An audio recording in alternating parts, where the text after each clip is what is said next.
हमारे पास activity 6 that is take a sheet of the paper and look through it towards lighted bulb. एक paper लेना है, sheet of paper लेना है, उसको लाइटेड बल्ब के पास लेके जाओ। देन उस पर ऑयल लगाओ 2 और 3 ड्रॉप्स, उसको अच्छे से स्प्रेड कर दो। स्प्रेड करने के बाद उसको अब दोबारा लाइटेड बल्ब के पास लेके जाओ। तो आप क्या देखोगे कि do you find that the bulb is more clearly visible than before. कि जो बल्ब था, अगर हम उसको उस पेपर को जहाँ पे हमने ऑयल स्प्रेड किया था, अगर उस पोर्शन को हम बल्ब के पास लेके जाएंगे तो हम क्या देखते हैं कि जो बल्ब है वो ज़्यादा विजिबल हो रहा है पहले से। बट क्या हम उसके मतलब क्लियरली देख पा रहे हैं उस पेपर से, उस पोर्शन से? ठीक है, is everything on the other side of it is visible? शायद नहीं, क्योंकि ऑयल स्प्रेड किया हुआ है तो हम कैसे उसको क्लियरली विजिबल नहीं होगा। मे बी बल्ब ज़्यादा दिखता हो, विजिबिलिटी ज़्यादा होगी हो, बट क्लियरली विजिबल नहीं होगा वो उस पोर्शन के दौरान। And the material through which objects can be seen but not clearly. मतलब हमें जो बल्ब है वो दिखेगा ज़्यादा, ठीक है, उसकी लाइट ज़्यादा दिखेगी बट क्लियरली नहीं दिखेगा हमें। ठीक है, और वो वाले मटेरियल जहाँ पे हमें ऑब्जेक्ट जो है वो हम देख पा रहे हैं, ठीक, बट उसको हम क्लियरली ऑब्जर्व नहीं कर पा रहे हैं। ठीक है, वो क्लियरली विजिबल नहीं है। उन चीज़ों को हम क्या बोलते हैं, उन मटेरियल्स को हम क्या बोलते हैं? Translucent materials. Those materials through which the objects can be seen but not clearly, those substances are called translucent substances or translucent material। आपको याद होगा कि जब हम प्रेजेंस ऑफ फैट्स के लिए टेस्ट करते हैं, जो हम टेस्ट पढ़ते थे प्रेजेंस ऑफ फैट्स के लिए कि फूड आइटम में फ़ैट प्रेजेंट है कि नहीं है, तो हम क्या करते थे वहाँ पे ऑयली पैच या the oily patch on the paper when we tested food items for the presence of the fats. तो जो हम पैचेस यूज़ करते हैं ऑयली पैचेस हम लोग जो यूज़ करते थे टेस्ट के लिए, तो वो सारे मटेरियल्स क्या होते थे, वो पेपर क्या होता था? ट्रांसलूसेंट होता था। ठीक,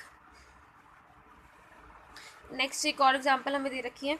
we can therefore group materials as the opaque, sorry, आगे हमें क्या बोला गया कि इस तरह से हम जो मटेरियल्स हैं उनको कैटेगराइज कर सकते हैं, लाइक ओपेक मटेरियल्स में, ट्रांसपेरेंट और ट्रांसलूसेंट मटेरियल में भी। कौन सा मटेरियल ओपेक मटेरियल है, कौन सा मटेरियल ट्रांसलूसेंट है, कौन सा मटेरियल ट्रांसपेरेंट है। ठीक,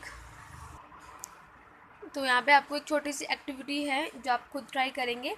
क्या करना है आपको कि टॉर्च लेनी है, टॉर्च का जो ग्लास वाला पोर्शन है उसको अपने पाम से कवर अप कर लेना है। डार्क प्लेस में करनी है ये एक्टिविटी, जहाँ पे बिल्कुल अंधेरा हो। तो फिर क्या करना है, कवर अप करने के बाद आप टॉर्च को ऑन करेंगे तो आप क्या ऑब्ज़र्व करेंगे?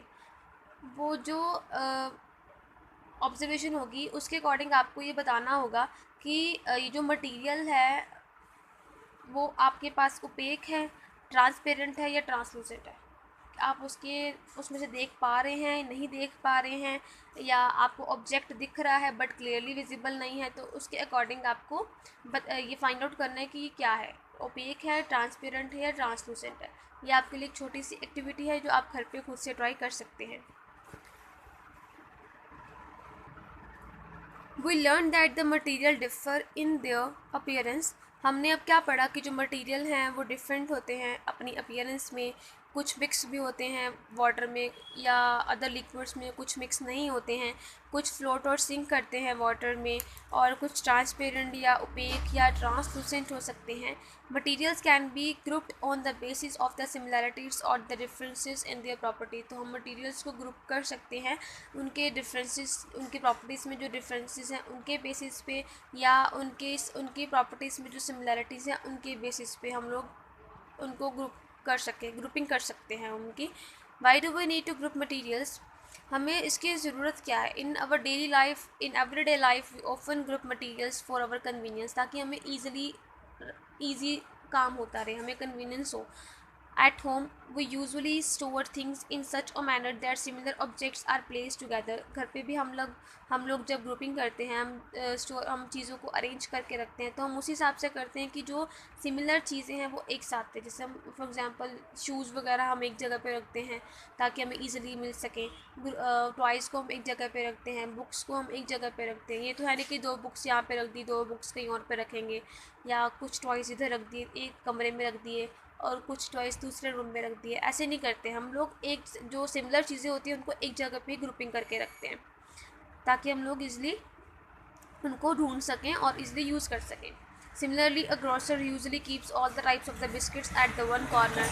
और शॉप्स पे भी जब हम लोग जाते हैं तो हम नॉर्मली देखते हैं जो ग्रोसरी वाला होता है वो दाल वगैरह जो होती है वो एक जगह पे रखता है, बिस्किट्स या चॉकलेट्स होगी वो एक जगह पे रखता है, अलग अलग जगह पे। मतलब बिस्किट्स एक जगह पे रख ली, सारे चॉकलेट्स एक जगह पे रख ली, ठीक है, और कोल्ड ड्रिंक्स वगैरह एक जगह पे रखी, तो उसने भी ग्रुपिंग करी होती ताकि वो ईजिली उनको ढूंढ सकें। So there is a Another reason why we find such grouping useful, dividing materials in group makes it convenient to study their properties and also observe any patterns in these properties. तो यहाँ पे एक और reason है कि हम लोग grouping क्यों हमारे लिए यूज़फुल होती है, ताकि हम डिवाइडिंग, क्योंकि अगर हम ग्रुपिंग कर देंगे तो हमारे लिए इजी होगा कि हम उनको स्टडी कर सकें, उनकी प्रॉपर्टीज़ को, ठीक है, उनमें क्या क्या सिमिलैरिटीज़ है, क्या क्या डिफरेंसेस हैं, उनको हम लोग ईजिली स्टडी कर सकते हैं अगर हमने उनकी ग्रुपिंग कर रखी होगी। ठीक, तो ये था हमारा चैप्टर नंबर 4 जो कि यहाँ पे कंप्लीट होता है। आई होप आप सभी को ये चैप्टर क्लियर होगा और इजी रहेगा, और आप भी अपनी डेली लाइफ में जो आप चीज़ें यूज़ करते हैं उनको भी उनकी ग्रुपिंग करके रखें, ठीक है, ताकि आपको भी ईजी रहे चीज़ों को हैंडल करना, आपके लिए कन्वीनियंस रहे वो। So thank you class.